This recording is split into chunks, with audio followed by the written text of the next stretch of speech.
안녕하세요. 반갑습니다. 저는 이투스에서 국어 영역 가르치는 시영균이라고 합니다. 반갑습니다. 네. 와, 엄청 많이 오셨네요.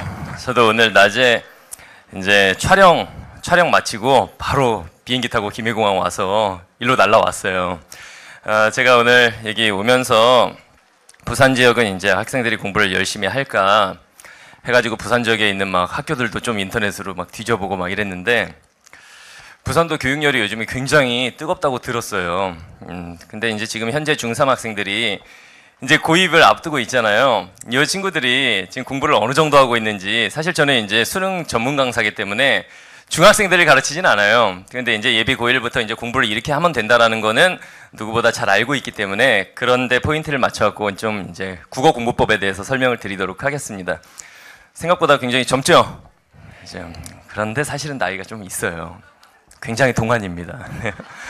이건 이제 학부모님들께서는 이번 여름에 이제 애들 공부하느라 굉장히 힘들었을 거고 지금 고입 앞두고 애들 막 하루 종일 막 학원 다니고 학교 다니고 공부한다고 되게 안타깝고 걱정되시죠? 너무 걱정 안 하셔도 돼요. 애들 그렇게 공부 열심히 하지 않습니다. 특히나 지금 중3 애들 이거 거의 뭐 파장 분위기예요. 서울도 그래, 서울도 마찬가지기는 한데 마치 이제 고3 수능 끝난 교실처럼 지금 중3 애들이 그렇게 지내고 있다고 들었어요. 제가 제 친구 이제 중학교에 있는 학교 선생님들한테 물어보니까 이제 그런 얘기를 많이 하더라고요. 근데 이제 여기 있는 친구들은 잘 들어야 되는 게 제가 이제 대치동이나 목동이나 이런 이제 교육특구에서 다 수업을 하고 있습니다. 그리고 이제 이투스에서 인강을 하는데 대치동 중3 애들은 이미 걔네들은 대입에 들어갔어요. 그냥 대입에 들어간 게 아니라 이미 목표 대학을 딱딱딱 한 6개 정도 정해놓고 그 각 대학별 모집 전형, 모집 인원 이런 거 쫙 정리해놓고 내가 여기 진학하려면 지금부터 무엇을 준비해야 되는지에 대한 이미 포트폴리오가 들어가 있어요. 그렇기 때문에 여러분들 여기 특히 앉아있는 우리 어린 친구들은 지금부터 아직은 수험생은 아니다라는 마음가짐으로 공부하지 말고 지금부터 내가 수험생이구나 라는 마인드를 가지고 공부를 하시면 되겠습니다. 알겠죠? 자, 일단 내신부터 수능까지 국어 공부를 어떻게 해야 되느냐 이런 말씀을 드리기 전에 국어 영역이 요즘에 굉장히 중요해졌죠? 이제 소장님께서도 말씀하셨을 텐데 국어가 왜 중요하죠? 내가 방금 전에 여기서 듣고 있었는데 무슨 퀴즈 같은 거 하던데 여기서 지금 유일한 상대평가 과목이 국어와 수학이다 뭐 이러면서 말씀하셨죠? 영어가 절대평가가 되면서 국어 영역이 상대적으로 많이 부각이 됐어요. 그러니까 원래 이제 대학을 갈 때 국어 영역은 수학이나 영어에 밀리는 과목이었죠. 근데 지금은 이제 고등학생 자녀를 두신 이제 학부모님들께서 아시겠지만 국어 영역이 이제 굉장히 중요도가 높아졌습니다. 특히나 이제 영어 절대평가로 인해서 국어가 문과 같은 경우에는 반영 비율이 웬만한 최상위권 대학들은 30%가 다 넘어가요. 그리고 이과도 원래 한 15%에서 20% 반영이 됐었는데 지금은 최상위권 대학들은 또 30% 이상 반영하는 학교들이 꽤 많습니다. 그렇기 때문에 문과를 진학을 하든 이과를 진학을 하든 국어 영역이 대학 가는 데서 굉장히 중요한 전략 과목이 됐다는 걸 꼭 명심을 하셔야 돼요. 왜냐면 중학교 때까지만 해도 다들 공부를 국어보다는 수학이나 영어에 포커스 맞춰서 공부하잖아요. 그런데 고등학생이 되면 공부 비중이 좀 달라질 수가 있습니다. 물론 수학이 가장 중요한 과목인 건 맞아요. 그 다음에 이제 국어, 그 다음에 다른 과목 이렇게 간다는 거를 좀 염두에 두고 공부를 시키셔야겠습니다. 자, 일단 중학교 때 국어와 고등학교 국어가 똑같은 국어인데 뭐가 달라지느냐? 뭔가가 달라지긴 달라지겠죠? 일단 가장 크게 달라지는 거는 이거죠. 좀 개념이 어려워진다라는 거, 개념이. 그러니까 예를 들면 단적으로 중학교 때도 문법을 예를 들면은 무슨 교체, 탈락, 첨가 이런 문법 사항을 배워요. 근데 고등학교 딱 올라가면 이제 형태론적 이형태 막 이런 걸 배우기 시작합니다. 그러니까 중학교 때보다 배우는 개념이 굉장히 좀 난이도가 올라가는 거죠. 그래서 애들이 중2, 중3 또는 중1에서 중2 여기는 그렇게 난이도가 확 뛰지는 않는데 중3에서 고1 올라갈 때 난이도가 확 뛰어요. 그리고 고1 때 처음으로 전국 모의고사라는 걸 보게 되죠. 전국 등수를 이제 받아들이게 되고 이렇게 되는데 배우지 않은 게 출제되고 이러면서 굉장히 애들이 당황하는 경향이 있습니다. 중학교 때는 시험 범위 딱딱딱 정해져 있으면 그거 공부하면 되잖아요. 수능 시험은 다들 아시겠지만 시험 범위가 딱히 정해져 있지 않은 과목이에요. 그래서 고1 올라가서 첫 모의고사를 치르게 되면 애들이 막 그런 얘기 합니다. 안 배운 게 너무 많이 나와서 많이 맞을 수가 없었다. 다 똑같은 조건이에요. 그죠? 혹시 자녀들이 이제 고1 올라가서 그런 핑계 대시면은 한 대 쥐어 박으시면 돼요. 어차피 똑같은 조건이기 때문에. 개념이 좀 심화가 되고, 그 다음 두 번째, 제시문의 난이도가 굉장히 높아집니다. 다시 말하면 문학을 예로 들면은 중학교 때는 무슨 윤동주 시인의 작품이면 윤동주 시인의 대표적인 작품이 뭐죠? 뭐 서시 이런 작품이 나온다면 고등학교 딱 올라가는 순간 윤동주 시인의 쉽게 쓰여진 시, 뭐 이런 작품이 나오기 시작해요. 제재 자체가 문학뿐만 아니라 독서 영역, 비문학 영역도 굉장히 난이도가 올라가기 때문에 미리미리 준비를 해두는 게 좋습니다. 지금 아무 생각 없이 맨날 여기 앉아있는 학생들, 친구들이랑 맨날 떡볶이 가게에 앉아있다가 또는 이제 남학생들을 PC방에서 죽치고 있다가 고등학교 딱 올라가서 모의고사 보면 깜짝 놀랄 거예요. 중학교 때하고 많이 달라지거든 이게. 그래서 지금부터 준비를 좀 하셔야 된다. 그 다음 세 번째, 문제 유형이 다양화되고 있다는 거. 다시 말하면 중학교 때는 문제 유형이 어느 정도 고정이 돼 있어요. 뭐 신유형이라고 할 만한 게 없습니다. 거의 내신 중심이기 때문에 내신에서 신유형이라고 해봐야 크게 달라지는 건 없는데 고등학교 딱 올라가는 순간 어서 듣도 보도 못한, 예를 들면 경제 지문, 환율이란 어쩌고 저쩌고, 오버슈팅이란 이런 것이다. 그리고 그래프 딱 주고 그 개념을 물어요. 이런 문제들이 나오면은 애들이 굉장히 당황을 하게 됩니다. 이런 점에 있어서 많이 달라진다는 걸 어느 정도 염두에 두고 준비를 시작을 하셔야 돼요. 알겠죠? 준비를 보통 이제 설명회를 다니다 보면 이래요. 서울 지역 설명회를 하고 그 다음 대전, 그 다음 대구 이렇게 내려올 때마다 제가 항상 그걸 물어봐요. 수능 끝나고 나서 올해 수능 시험의 난이도가 어땠죠? 라고 했을 때 대치동 같은 경우에는 난이도를 딱 물어보면은 작년 수능 기준으로 1등급 컷이 이제 뭐 91.2점 이렇게 가면은 적절한 난이도였습니다. 이렇게 대답이 나오고, 그 다음에 이제 대전 설명회 가서 난이도가 어땠죠? 그러면 약간 어려웠습니다. 이런 얘기가 나와요. 광주 설명회 가서 또 내려가면은 굉장히 어렵더라고요. 이런 말이 나오고, 내려갈수록 점점 그런 차이가 느껴져요. 근데 이 부산이 이제 굉장히 이쪽에도 제가 놀란 게 뭐냐면은 제가 서울에서 이제 수업을 했던 어떤 그런 소위 말하는 유명한 학원들이 이쪽으로 내려오더라고요. 이 센텀 쪽에도 그런 학원들이 생긴 걸로 알고 있어요. 그래서 제가 이제 그런 원장님들한테 물어보니까 이 부산 쪽의 교육 열기가 요즘에 장난이 아니다. 특히 센텀을 중심으로 해서 이쪽 라인이 굉장히 이제 학교열이 높다고 그러더라고요. 그러면은 뭐 대치동 하지만 대치동들도 별거 없습니다. 그리고 걔네하고 싸워서 이겨야 이제 자기 목표 대학 갈 수 있잖아요. 다만 걔네들이 더 똑똑하고 뭐 더 치밀하고 이런 거라기보다는 준비가 빨라요. 준비가. 그래서 여러분들도 준비를 조금은 더 빨리 해야겠다라는 마인드만 일단 가지고 계셔도 출발점이 다를 겁니다. 자, 그다음에 이제 개정교육과정 2015 개정교육과정에 대해서는 앞에 소장님께서 충분히 말씀을 하셨을 테니까 국어 영역이 뭐가 달라지는지에 대해서 말씀을 드릴게요. 자, 일단 공통적으로 국어라는 과목을 고1 때 배우게 됩니다. 이제 고1 딱 되면 국어 과목을 배우게 돼요. 그리고 이제 선택 과목으로 이어지는데 일반 선택이 있고 진로 선택이 있어요. 일반 선택은 이런 과목들이에요. 문학, 독서, 화법과 작문, 언어와 매체. 언어와 매체 되게 생소하죠. 화법과 작문 들어본 적은 있으나 학교에서 많이 배워본 적은 없는. 그러니까 중학교 때만 해도 거의 뭐 중심으로 배우죠? 국어를 문학 작품 중심으로 배워요.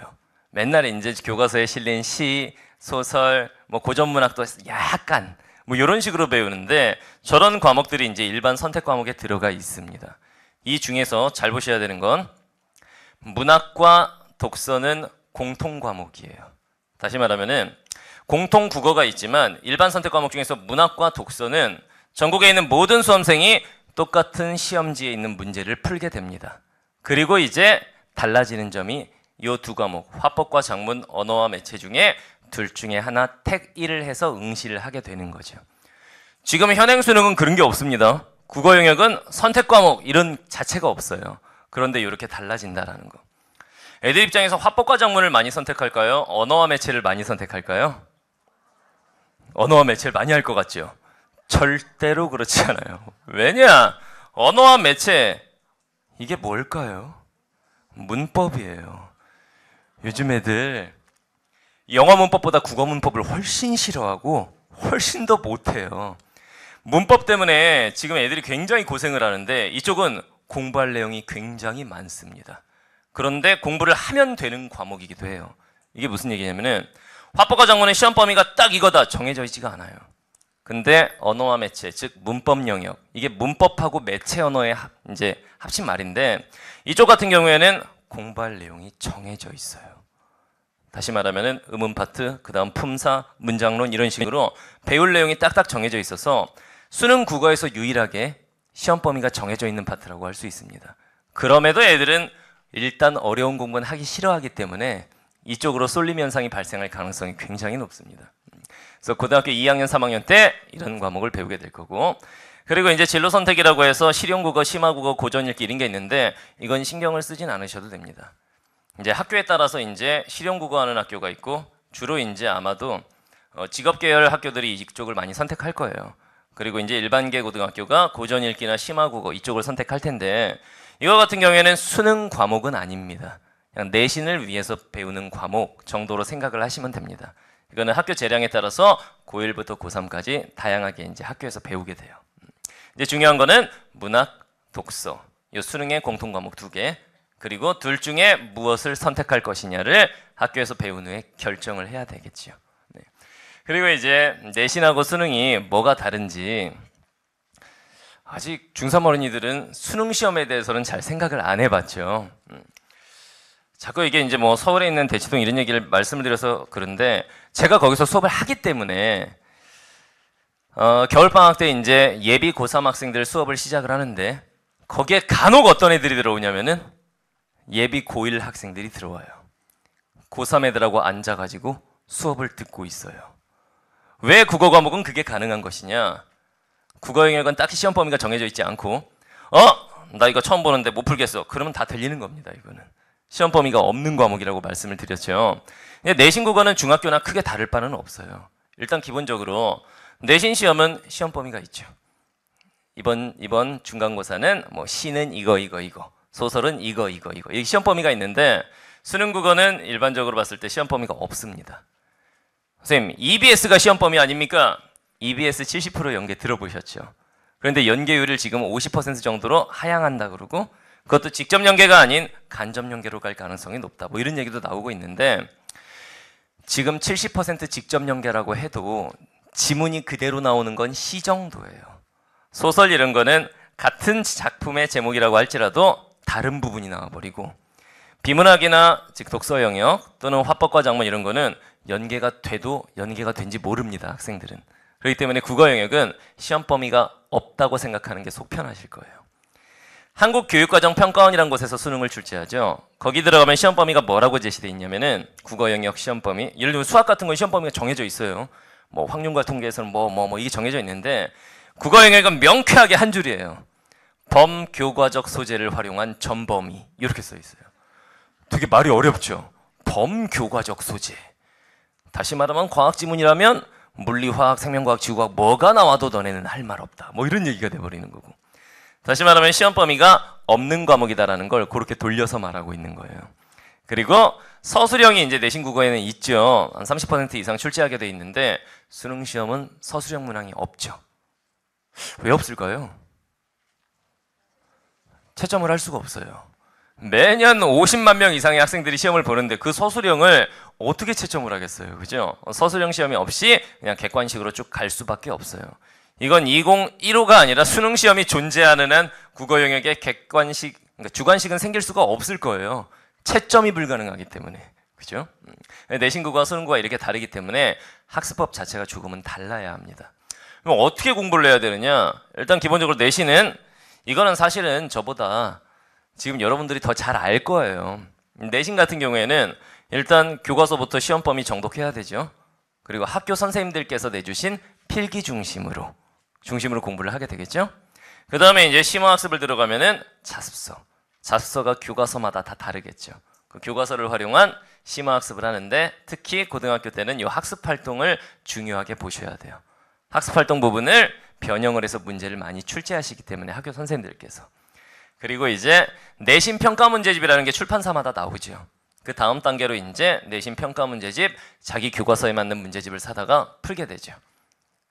보통 애들이 틀린 문제는 답안지 보고 그냥 내가 잠깐 실수했네 이러고 넘어가는데 틀린 문제 같은 경우에는 그거와 관련된 부분을 자습서에서 찾아서 폭넓게 공부를 해줘야 됩니다. 이게 굉장히 중요한 습관이에요. 단순히 답안지를 보는 걸로는 안 된다라는 거. 그리고 본인 학교의 내신 기출문제, 요거는 이제 좀 성의가 있는 애들이 구해서 풀죠. 또는 학원에서 학원을 다닐 경우에 이제 뭐 작년에 니네 학교에 이런 문제 나왔다 그러면서 나눠주기도 하고, 인터넷에서도 얼마든지 요즘엔 구할 수 있습니다. 뭐 이투스하고 같은 회사인 뭐 족보닷컴 이런데 내신 기출 문제들이 학교별로 올라와 있기 때문에 이런 데서 구해서 이제 문제를 풀어봐야 되겠죠. 그리고 마지막으로 한 가지를 더 한다면 교과서가 같은 다른 학교의 시험 문제. 근데 이게 좀 곤란한 게 시험 범위는 좀 다를 수가 있어요. 그러면 시험지를 구해가지고 공통 시험 범위에 해당하는 부분을 문제를 좀 풀어보는 이런 방식으로 공부를 하는 게 좋습니다. 그러니까 내신은 이게 학습 코스예요. 이런 방식으로 공부를 하면 좋겠다. 근데 이제 수능 같은 경우에는 좀 다릅니다. 이거는 영역별로 나눠서 설명을 드릴 수밖에 없어요. 예를 들면 화법 같은 경우에는 이렇게 공부를 시키셔야 돼요. 이제 물론 선택 과목이기 때문에 화법을 선택할 학생들, 지문의 유형 학습이 굉장히 중요합니다. 근데 이런 거는 사실 고1, 2 설명회, 지금 현재 고1, 2 설명회를 가서 물어봐도 애들이 잘 몰라요. 화법에 지문 유형이 뭐 있니? 라고 물어보면 화법이 뭔데요? 이런 식으로 나와버려요, 애들이. 일단 기본적으로 화법, 말하는 방법에 대한 과목입니다. 옛날에는 국어 영역에 듣기평가가 있었죠. 학부모님들 세대만 해도 이제 듣기평가가 있었을 거예요. 그게 사라지면서 화법이라는 어떤 텍스트 형식으로 주는 그런 지문들이 생겼는데, 화법의 지문 유형이 뭐 있는지 아는 사람? 학생들 중에서. 다들 고개를 숙이죠. 숙연해지고 분위기가. 자, 화법 어느 정도 이제 중학교 때도 이와 관련된 내용을 배우기는 배웁니다. 화법에 이제 관련된 내용이 뭐가 있냐면은 지문 유형이 발표, 토의, 토론, 면접, 협상, 대화 이런 것들을 우리가 화법 지문 유형이라고 합니다. 발표 지문은 이런 식으로 내용이 흘러가니까 이렇게 공부해야 되겠다. 토론 지문은 찬반 양론으로 나눠서 내용이 이런 식으로 흘러가니까 이렇게 공부해야 되겠다. 이런 식으로 지문 유형에 맞게 공부를 시키시는 거예요. 그 다음에 작문 같은 경우 그러면 화법 플러스 작문, 저게 하나의 선택 과목으로 묶이게 되는 거죠. 작문 같은 경우에는 문제 유형 학습이 굉장히 중요합니다. 작문이 뭐죠? 작문? 쓰기 영역이죠. 쓰기 영역. 엄밀히 말하면 이걸 제대로 평가하려면 어떤 주제를 던져주고 써보라고 그래야 돼요. 근데 말씀드렸다시피 채점이 불가능합니다. 그래서 작문의 각 단계를 이제 객관식 5문제로 이제 지금까지는 출제를 했었는데, 화법과 작문이 몇 문제로 이제 출제가 될지는 아직 결정은 안 된 것 같아요. 그거에 따라서 문항 개수는 조절이 될 텐데, 문제 유형이 지금까지 수능을 봤을 땐 어느 정도 딱 정해져 있습니다. 예를 들면 글쓰기 5단계라고 하는 게 있어요. 계획하기, 내용 생성하기, 내용 조직하기, 표현하기, 고쳐쓰기. 이거에 맞게 이제 문제 유형이 제작이 되게 되어 있습니다. 이것도 작문의 단계 자체가 바뀔 수는 없는 거기 때문에 글쓰기의 단계가 어느 정도는 정형화된 형태로 갈 거라고 생각이 돼요. 그 다음 언어와 매체. 이게 이제 애들이 이거 딱 들으면 되게 만만해 보여요. 언어와 매체. 뭐 TV나 인터넷이나 아니면은 카카오톡으로 문자 보내는 거. 아, 이런 게 언어와 매체인가 보다. 천만의 말씀이에요. 다음은 뭐 영희와 철수가 나눈 카카오톡의 대화이다. 이렇게 해서 문제를 낼까요? 수능 시험 문제를 문법 중심으로 갈 수밖에 없을 겁니다. 그러면 이쪽은 문법에 맞게 철저한 개념 학습을 중요하게 공부를 시키셔야 돼요. 중학교 때도 고등학교에 필요한 기본적인 문법은 다 배웁니다. 일단 여러분들 사동, 피동 뭐 이런 거 다들 들어보셨죠? 여기 앉아있는 이제 우리 중3 학생들도 다 들어봤을 텐데, 오늘 집에 가시면 자녀한테 이걸 한번 물어보세요. 이게 중학교 과정에서 배우는 건데, 예를 들면은 밥 모음이 뭐니? 라고 한번 물어보셨을 때 애 입에서 아, 엄마 밥 모음은 밥만 모음이야 이렇게 나오면은 그 다음부터 밥을 안 주시면 됩니다. 숟가락을 뺏어버리세요. 아무런 공부를 안 하고 있는 거예요. 아, 밥 모음은 엄마 이중모음의 재료가 되는 이나 우를 말하는 건데, 예를 들면은 이런 게 있고 요런 정도로 말할 수 있어야 돼요. 중학교 과정에 문법 공부를 제대로 했다면. 중학교 때 문법을 제대로 공부한 애들은 고등학교 가서도 크게 고생하진 않습니다. 그걸 베이스로 해서 개념을 조금만 쌓아 올리는 정도기 때문에. 근데 중학교 때 국어 문법을 제대로 공부 안 한 친구들은 고등학교 딱 올라갔는데 다 처음 보는 문법 용어들이네. 일단 용어부터 맡기기 시작하면 대책이 없어요. 그래서 일단은 고1 되기 전에 문학 파트와 문법 파트에 대해서는 선행학습이라기보다는 어떤 폭넓은 좀 공부를 좀 시키시는 게 좀 좋을 것 같습니다. 그 다음 네 번째, 독서 영역, 비문학. 이게 요즘 수능에서 어렵다고 난리난 그 파트예요.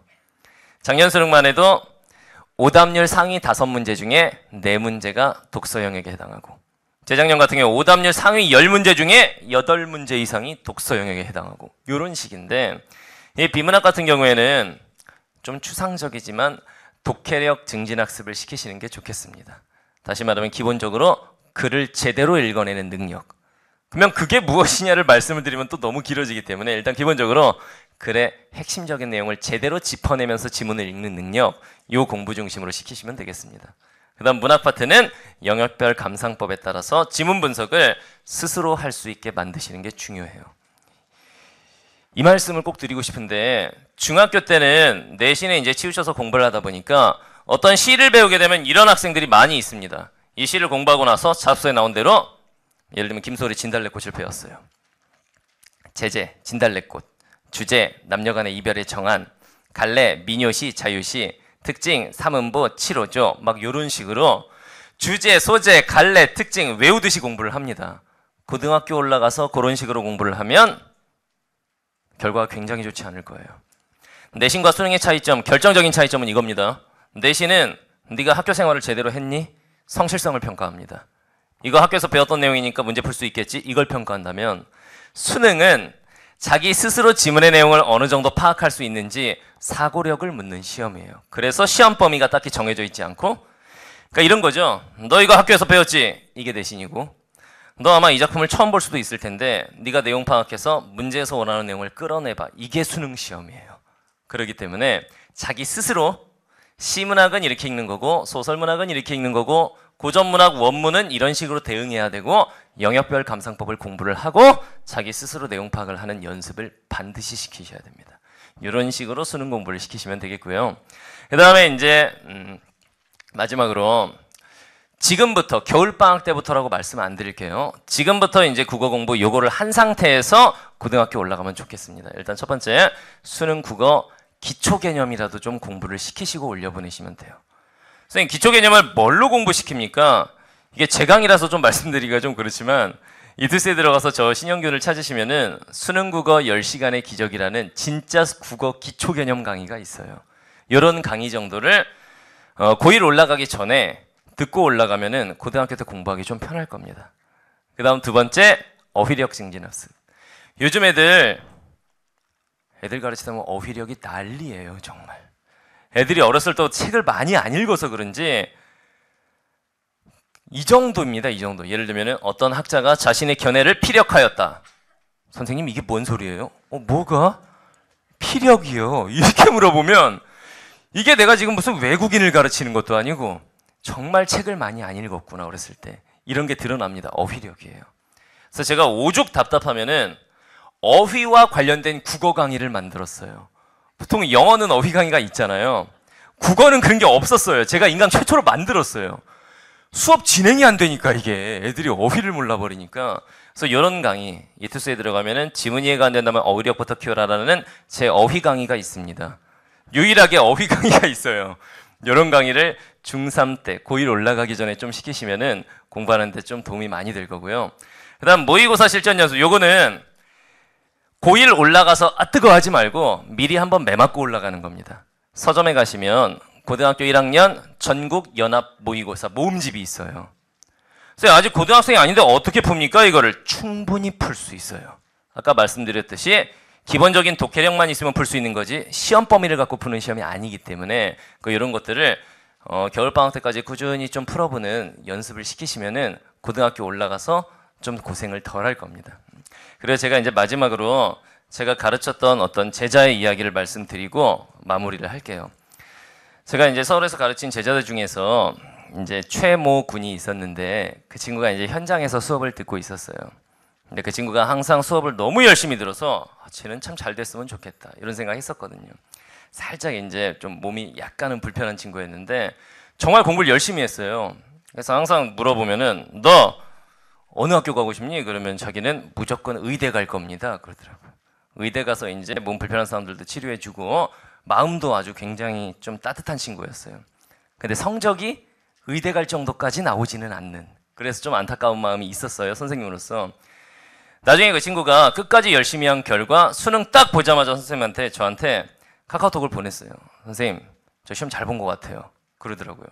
그래서 제가 이제 뭐 너무 바빴기 때문에 정말 축하한다. 너 잘 될 줄 알았어. 여기서 끝냈는데 수능 시험 성적표가 나온 날 이 친구가 저한테 성적을 보냈어요.